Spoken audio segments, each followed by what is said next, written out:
प्यारे दोस्तों, हम आज की वीडियो में आपको हजरत अरमी अलैहिस्सलाम के बारे में बताएंगे, इसलिए वीडियो को आखिर तक लाजमन देखिएगा। तारीख के आईने में मौजूद हजरत अरमिया अलैहिस्सलाम और जालिम बादशाह बख्त नसर का वो इबरतनाक वाकया जिसको पढ़कर आज भी राह भटके हुओं के सीने ईमान के नूर से भर जाते हैं।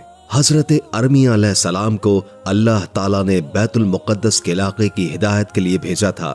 उस इलाके को आज यरूशलेम कहते हैं। ये इलाका पहले फलस्तीन की हुदूद में शामिल था, लेकिन अब ये इलाका फलस्तीन की हुदूद से बाहर है। ये वाकया हजरत ईसा अलैहिस्सलाम की पैदाइश से भी तकरीबन 600 साल पहले का है। इस पैगंबर को अल्लाह ने हुक्म दिया कि अल-कुद्स यानी यरूशलेम के शहर के बादशाह और लोगों को गुनाह से रोको और उनको ईमान और इस्लाम का सीधा रास्ता दिखाओ। हजरत अरमी अलैहिस्सलाम बहुत परेशान हुए और अर्ज किया, या अल्लाह, मैं तो बहुत बेबस, अकेला और कमजोर हूँ, वो मेरी बात नहीं मानेंगे।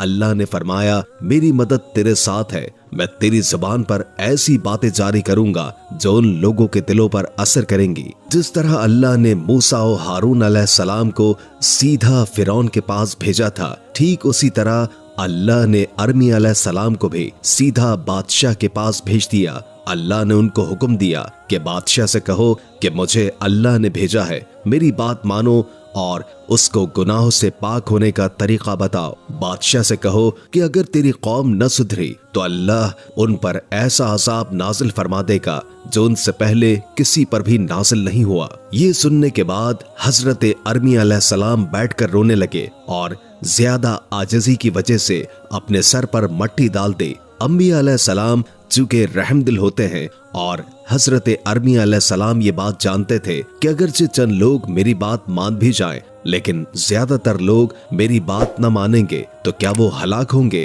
अल्लाह ताला ने उनकी इस हालत को देखकर फरमाया, ए अरमिया, क्यों रोते हो। हजरत अरमी अलैहिस्सलाम ने अर्ज किया, या अल्लाह, अगर वो लोग मेरी बात न माने तो आप उनको हलाक कर देंगे। मैं इसी गम और फिक्र की वजह से रो रहा हूँ। अल्लाह ने फरमाया, ए अरमिया, जब तक तुम मुझसे इस कौम की हलाकत की दुआ न करो, मैं उनको हलाक नहीं करूंगा। ये सुनने के बाद अरमिया अलैहिस्सलाम को तसल्ली हो गई। फिर इसके बाद आप सीधा बादशाह के पास चले गए और बादशाह एक अच्छा, अक्लमंद और रहमदिल आदमी था। हजरत अरमिया ने उनको अपना तारुफ करवाया और फिर अल्लाह की अतात और उसके दीन की तरफ बुलाया। तो बादशाह ने आपसे कहा कि जाओ और लोगों को भी अपने इस दीन की दावत दो, कोई भी तुमको कुछ नहीं कह सकता।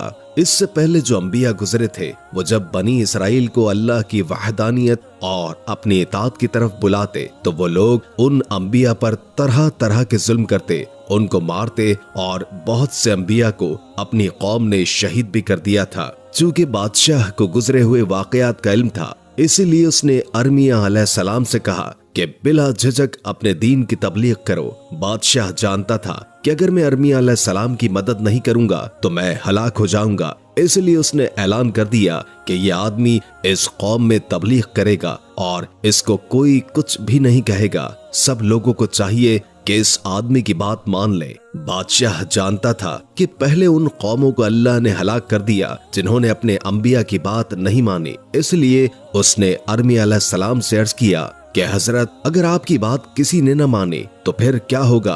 अरमिया अलैहिस्सलाम ने फरमाया कि अगर खुदा न खास्ता कोई मेरी बात न माने तो अल्लाह ने मुझसे वादा किया है कि जब तक तुम उनके लिए बद्दुआ नहीं करोगे, मैं उनको हलाक नहीं करूंगा। हजरत अरमिया अलैहिस्सलाम ने दीन की दावत देना शुरू की तो कोई उनकी बात सुनने को तैयार न था। लोग उनकी बात न मानते और न ही सुनने को तैयार होते, बल्कि लोग गुनाह करने में पहले से भी ज्यादा बेबाक हो गए। उस जमाने में सल्तनत बाबुल का एक बहुत जालिम और जाबिर हुक्मरान था जिसका नाम बख्त नसर था। ये इराक के शहर बाबुल में रहता था और ये फिरौन और नमरूद की तरह बहुत जोरावर और मजबूत बादशाह था। बास मुहक्किकीन, उलमा और मौरखीन का कहना है कि उसने भी उनकी तरह खुदाई का दावा कर लिया था। उसने इरादा किया कि बैतुल मुक़द्दस पर हमला करके मुसलमानों के इस मस्जिद व मदरसे और क़िबले को जमीन बोस कर दे और वहां के लोगों पर अपनी हुक्मरानी कायम कर दे। अरमिया अलैहिस्सलाम अपनी कौम को मुसलसल 3 साल तक अल्लाह की तरफ बुलाते रहे और उनसे यही फरमाते रहे कि मैं अल्लाह का भेजा हुआ पैगंबर हूँ, लेकिन उन्होंने आपकी बात न मानी। बल्कि वो लोग पहले से भी ज्यादा नाफरमानी करने लगे। जब वहाँ के रहमदिल और नेक बादशाह को पता चला कि बख्त नसर बादशाह हम पर हमला करने वाला है, तो उसने अरमी अलैहिस्सलाम को बुलवाकर कहा कि हजरत, आपने तो कहा था कि जब तक मैं उनके लिए बद्दुआ न करूं अल्लाह उनको हलाक नहीं करेगा, जबकि हमें पता चला है कि बाबुल का बहुत जालिम और ताकतवर बादशाह बख्त नसर हम पर हमला करने वाला है। हम में उससे लड़ने की ताकत नहीं है। हजरत अरमी अलैहिस्सलाम अल्लाह के सामने रोने लगे और अर्ज किया, या अल्लाह, तूने मुझसे वादा किया था कि जब तक मैं उनके लिए बद्दुआ न करूं तो उनको हलाक न करेगा। मैं तो उनके लिए दुआ कर रहा हूं, या अल्लाह उनको हिदायत अता फरमा। अल्लाह ने फरमाया, ए अरमिया, मुझे अपना वादा याद है और मैं अपने वादे पर कायम हूँ। जब तक तुम उनके लिए बद्दुआ नहीं करोगे मैं उनको हलाक नहीं करूंगा। बख्त नसर काफिर बादशाह 6 लाख अफराद पर मुश्तमिल फौज लिए हमले के लिए निकल चुका था। उसके पास तलवारें, नेज़े, मजबूत असलहा और अच्छा खासा जंगी साजो सामान था। फलस्तीन के इस नेक दिल बादशाह ने दोबारा अरमी अलैहिस्सलाम को बुलाया और कहा, हजरत, वो काफिर तो करीब आ रहा है और हमारे पास उससे लड़ने की ताकत नहीं है। हजरत अरमी अलैहिस्सलाम ने फरमाया, फिक्र मत करो, जब तक मैं बद्दुआ न दूं अल्लाह इस कौम को हलाक नहीं करेगा। हजरत अरमी अलैहिस्सलाम बैतुल मुकद्दस की मस्जिद की दीवार के पास बैठ गए। आप अलैहिस्सलाम दीवार पर बैठे थे और उसी वक्त आपके पास एक आदमी आया। उस आदमी ने अर्ज किया, ए अल्लाह के पैगंबर, मैं आपसे एक मसले के बारे में जानना चाहता हूँ। हजरत अरमी अलैहिस्सलाम ने फरमाया, क्या मसला है? उसने कहा, हजरत, अगर एक आदमी अपनी कौम के साथ अच्छा सलूक करता हो, उसके साथ एहसान करता हो, उनको खाना भी देता हो और उनको हलाकतो तबाही से भी रोकता हो, लेकिन वो लोग उल्टा उस पर जुल्म करते हो, उसको गालियां देते हो और उसकी बेइज्जती करते हो, तो ऐसे हालात में उस आदमी को क्या करना चाहिए? अरमिया अलैहिस्सलाम ने फरमाया, उस आदमी को अपनी कौम के साथ बुरा नहीं करना चाहिए और उसको उनके साथ इसी तरह अच्छा सलूक जारी रखना चाहिए। वो आदमी हजरत अरमी अलैहिस्सलाम की बात सुनकर वापस चला गया। वो आदमी जो अरमी अलैहिस्सलाम के पास आया था, दरअसल अल्लाह की जानिब से भेजा गया एक फरिश्ता था जो आपके पास इंसानी शक्ल में आया था, लेकिन आपको पता नहीं चला कि वो आदमी नहीं बल्कि एक फरिश्ता था। वो फरिश्ता वापस हुआ और 2-3 दिन के बाद फिर आप अलैहिस्सलाम के पास आया और उसने आकर कहा, हजरत, मैं वही आदमी हूँ जो परसों आपके पास आया था।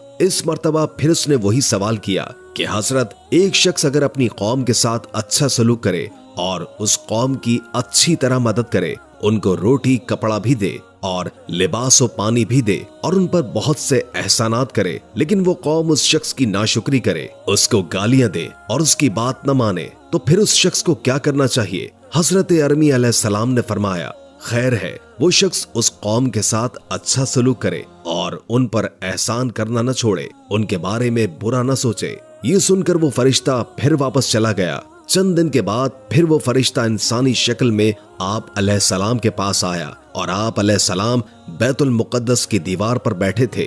उस फरिश्ते ने कहा, हजरत, मैं वही आदमी हूँ जो पहले भी आपके पास आया था। हजरत अरमी अलैहिस्सलाम ने उससे फरमाया, अच्छा, तो अब कैसे आना हुआ? उसने कहा, हजरत, उस कौम ने तो अब उस आदमी पर बहुत ज्यादा जुल्म शुरू कर दिया है। वो आदमी उस कौम के साथ बहुत भलाई का मामला करता है। वो आदमी उन लोगों की इज्जत और हिफाजत करता है, उनको रोटी भी देता है और उनको खैर व नफा भी पहुंचाता है, लेकिन उसकी कौम उसकी बहुत नाशुक्री करती है। अब तो उन लोगों ने उस पर बहुत ज्यादा जुल्म शुरू कर दिया है। वो लोग उस आदमी के बारे में ऐसी बुरी बुरी बातें कर रहे हैं कि मैं आपसे वो बातें नहीं कर पा रहा हूँ। हजरत अरमी अलैहिस्सलाम ने फरमाया, अच्छा, लेकिन आप मेरे पास क्यों आए हैं? मैं इस मामले में क्या करूं? उस फरिश्ते ने अर्ज किया, हजरत, आप उस कौम को बद्दुआ दे दीजिए। हजरत अरमी अलैहिस्सलाम ने उनको बद्दुआ देने से इनकार किया तो उसने कहा, अच्छा, अगर आप उनको बद्दुआ नहीं देते तो फिर इस तरह फरमा लीजिए कि अगर वो आदमी मुखलिस हो और वाकई उन लोगों के साथ भलाई कर रहा हो, लेकिन वो लोग उस पर जुल्म करते हो, तो या अल्लाह, मैं उन लोगों को बद्दुआ देता हूँ। हजरत अरमिया ने ऐसा ही किया। उन्होंने दुआ की कि या अल्लाह, अगर वो आदमी मुखलिस हो और उन लोगों का खैर खा हो, लेकिन वो लोग उस पर जुल्म और ज्यादती करते हो और उसको गालियां देते हो, तो फिर उस कौम को हलाक कर दे, लेकिन अगर ऐसा ना हो तो फिर उनको हलाक मत करना। ये सुनकर वो फरिश्ता जो इंसानी शक्ल में आया था वापस चला गया। उस फरिश्ते के जाने के बाद बख्त नसर पहुंच गया और उसने अपनी लश्कर के जरिए बैतुल मुकद्दस को चारों तरफ से घेर लिया। अरमिया अलैहिस्सलाम को बादशाह ने बुलाया और कहा कि हजरत, बख्त नसर अब मस्जिद को शहीद कर देगा और सब घरों को मुनहदिम कर देगा। आप कहते थे कि जब तक मैं बद्दुआ न करूं ये कौम हलाक न होगी। क्या आपने इस कौम के लिए बद्दुआ कर ली है? हजरत अरमिया अलैहिस्सलाम अल-कुद्स में अल्लाह के सामने सजदा रेज़ हुए और रोने लगे। या अल्लाह, आपने मुझसे वादा किया था कि मैं इस कौम को तब तक हलाक नहीं करूंगा जब तक आप इनको बद्दुआ न दो। या अल्लाह, मैं तो उनके लिए दुआएं कर रहा हूँ। अल्लाह ने फरमाया, आपने तो खुद उस कौम को बद्दुआ दी है। मैं उनके साथ भलाई करता हूँ, उनको रोटी और लिबास देता हूँ, उन पर एहसान करता हूँ, लेकिन वो मेरी नाशुक्री करते हैं। मेरे साथ किसी को शरीक ठहराना मुझे गाली देना है। वो मेरी हक तलफी करते हैं, मेरे गैर को पूछते हैं। तेरे पास मेरा फरिश्ता आया था, उसके सामने तुमने उनको बद्दुआ दी है। हजरत अरमिया अलैहिस्सलाम को इल्म हुआ कि वो आदमी जो मेरे पास बार बार आता था वो फरिश्ता था, और जिस कौम को मैंने बद्दुआ दी है वो यही कौम है जिसकी तरफ मुझे भेजा गया है। हजरत अरमिया अलैहिस्सलाम को अल्लाह ताला ने हुक्म दिया कि इस शहर से बाहर निकलो, क्योंकि अब मुझे इस शहर पर अजाब लाने से कोई नहीं रोक सकता। हजरत अरमिया अलैहिस्सलाम शहर से निकल गए और बख्त नसर ने आकर बैतुल मुकद्दस और इस पूरे शहरों गांव पर हमला कर दिया। वो हमला इतना तेज था कि लोगों के घर गिर गए। बैतुल मुकद्दस मस्जिद शहीद हो गई। बख्त नसर ने बूढ़ों को कुछ न कहा, बल्कि उनको हुक्म दिया कि निकलो यहाँ से और जाकर जंगलों या सहराओं में रहो। बच्चों को अपना गुलाम बनाया और जवान औरतों को साथ ले गया और जवान आदमियों के 3 हिस्से कर दिए। उनमें से एक हिस्से को कत्ल कर दिया, दूसरे हिस्से को बूढ़ों की खिदमत के लिए छोड़ दिया और तीसरे हिस्से को अपना गुलाम बना लिया। तारीख की किताबों में लिखा है कि बख्त नसर जालिम बादशाह की शक्ल में इतने खतरनाक कहर की मिसाल कहीं नहीं मिलती। वीडियो के आखिर में एक बार दुरूद शरीफ पढ़ना मत भूलिएगा। उम्मीद है कि आज की ये वीडियो आपको काफी मालूमाती लगी होगी और इससे बहुत कुछ जानने को मिला होगा। अगर वीडियो अच्छी लगे तो लाइक करके हमारे चैनल को सब्सक्राइब कर दें और कमेंट बॉक्स में कमेंट करके अपनी आरा से भी आगाह कीजिए और बेल आइकॉन को क्लिक कर दें ताकि हमारी नई आने वाली वीडियोस का आपको पता चलता रहे। अगर जिंदगी रही तो एक और वीडियो के साथ इंशाअल्लाह हाजिर होंगे। अभी हमें इजाजत दीजिए। अल्लाह हाफिज।